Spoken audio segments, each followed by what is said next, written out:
Hi everyone and welcome, this is the Apostate Prophet. I was recently reading some Islamic sources, and there again, as always, as so often, Muhammad was cursing someone, which always makes me laugh. And then I thought, let me look into the hadith, and search for every hadith in which Muhammad curses someone.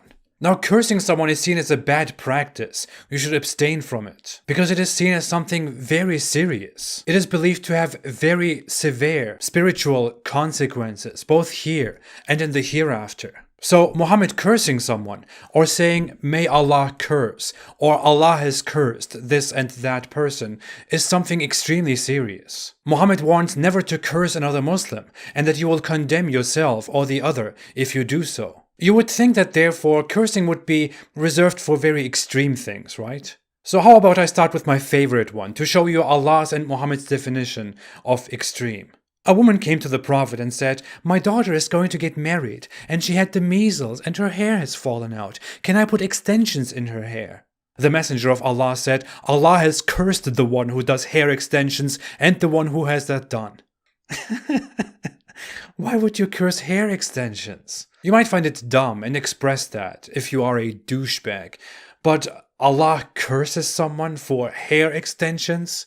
Since I grew up with Islamic logic, which is a very shameful and troublesome combination of two words, I get the idea behind this. It is something like, oh, you make yourself look unnatural. Allah didn't create you with fake hair, stick to your natural appearance. But seriously, a woman wants to look differently, wants to look beautiful, and attaches fake hair to her hair. And Allah, the almighty creator of the worlds, curses her for that?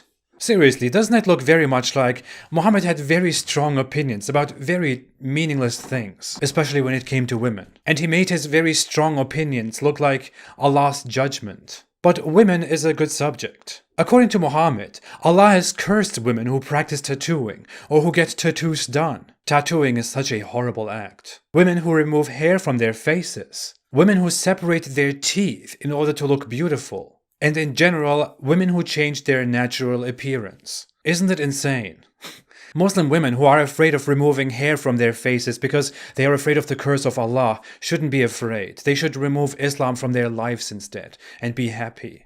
Seriously, what the hell? Let's leave women aside and come to another popular topic. According to his trusted followers, Muhammad would pray for the Muslims and curse non-Muslims at the end of prayers.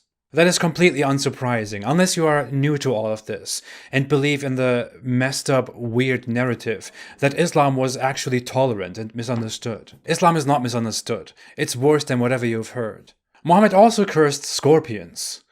Yes, apparently he was once praying and a scorpion stung him, so he said, may Allah curse the scorpion, because they sting you whether you're praying or not. Because scorpions are totally supposed to care about your prayer. You're also supposed to kill them. Muhammad and his patience. Cursing all scorpions because a scorpion stung me is something I would do, not the Holy Prophet, who is supposed to be the role model to all mankind, and Allah's mercy upon the world. But here's a more reasonable curse. Muhammad cursed those who use anything that has a soul, including animals, as a target. See, Muhammad can be reasonable. How about the following? Muhammad said that Allah curses a thief who steals an egg or who steals a rope. So something as simple as an egg or a rope. You are cursed for that. And not only are you cursed, your hand is also cut off. You should reload and remember this barbaric image of Islam that we all have, let's admit it.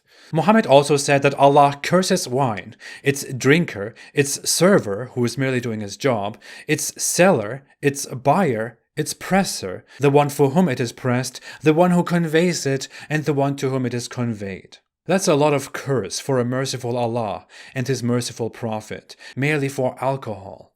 According to another report, he supported this by saying that the Jews were cursed. Surprise, who would have thought? Because eating fat was forbidden to them, but they made soap from fat and sold it instead. This is a very weird narrative altogether, which shows that Muhammad has a very poor understanding of Judaism. But knowing and understanding are not two things that Muhammad is known for. Coming back to women, Muhammad reportedly cursed women who visit graves, and women who loudly and violently grieve after a dead person. You are a woman, your husband dies, you die inside. You naturally express your overwhelming sadness, and Allah curses you for that. Totally reasonable. According to another report, he even cursed wailing women and those who listened to them, but this report cannot be fully traced back to him, although it is quite believable and sounds like something he said. And, of course, I cannot close the grave chapter without cursing the Christians and the Jews. According to a well-known report, when Muhammad was in his deathbed, about to die, one of the most important things that he said was, "May Allah's curse be on the Jews and the Christians, for they built places of worship at the graves of their prophets." These are fantastic last words. Muhammad sure knew his priorities. When you are about to die, just curse the Christians and the Jews. Muhammad said you shouldn't curse a cock, by the way, because it awakens for prayer in the morning.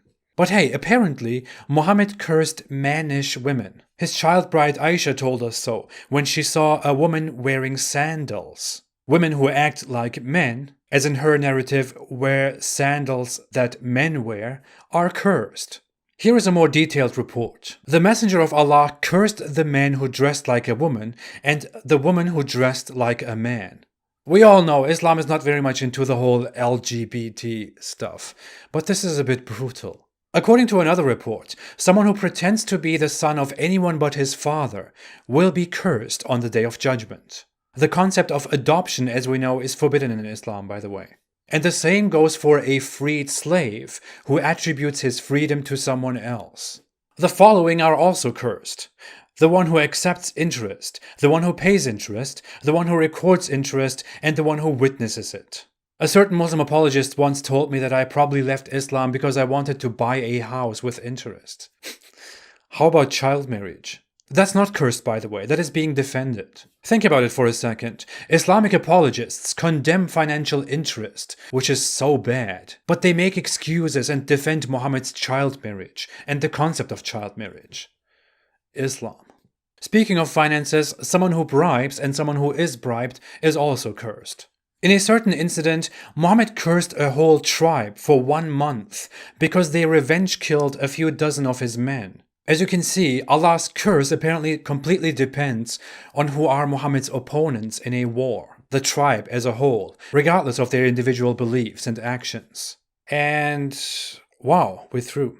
Oh, here's one more. Allah's messenger said, "If a husband calls his wife to his bed, that is to have sexual relation, and she refuses and causes him to sleep in anger, the angels will curse her till morning." You know, in more reasonable cultures, we would almost call this marital rape. In Islam, it is simply the decree of Allah and His Messenger, and the angels float there and curse. I don't know, to me all of this just sounds like this is how Muhammad dealt with his personal issues. When one of his 11 wives doesn't come to bed and he can't have his much needed sex because he is such a important holy prophet who has the sexual strength of 30 men, then he quickly settles the situation by saying that angels will curse that woman all night. Problem solved. You should all try that at home with your wives. It's very interesting how easily Muhammad curses, isn't it? Considering cursing is very serious according to him. I mean, look at this. The Messenger of Allah said, when a person curses somebody or something, the curse goes up to heaven, and the gates of heaven get closed. Then it comes down to the earth, and its gates get closed. Then it turns right and left, and if it doesn't find an entrance to go anywhere, it returns to the person or thing that was cursed, if he or it deserves to be cursed. Otherwise, it returns to the person who uttered the curse. What kind of childish, primitive 7th century nonsense is this? The curse flies up to heaven, but it finds the gates closed, so it comes down. And then it goes left and right, and it's like, oh, I'm a curse, where am I supposed to go now? And then it goes to the person or thing that has been cursed, if they deserve it, because the curse knows that very well. The curse is this flying weird object. And if the cursed person doesn't deserve it, then the curse comes back to the person who made the curse and says, You, I will come back to you. I am the curse. And then it goes inside you. Like, ugh. And then you are cursed because you just cursed someone who didn't deserve to be cursed. And you wasted this little curse's entire time. Islam is so ludicrous, so childish. It is so childish it almost makes me forget how barbaric it actually is. Thanks for watching. If you like this video, please don't forget to like, to subscribe, and to share. Most of my videos are not monetized, so you can watch them without ads. If you want to support me and my work, please consider supporting me on Patreon or on apostateprophet.com. The link is below in the description. I'll be back soon. Until then, have a great day and stay away from Islam.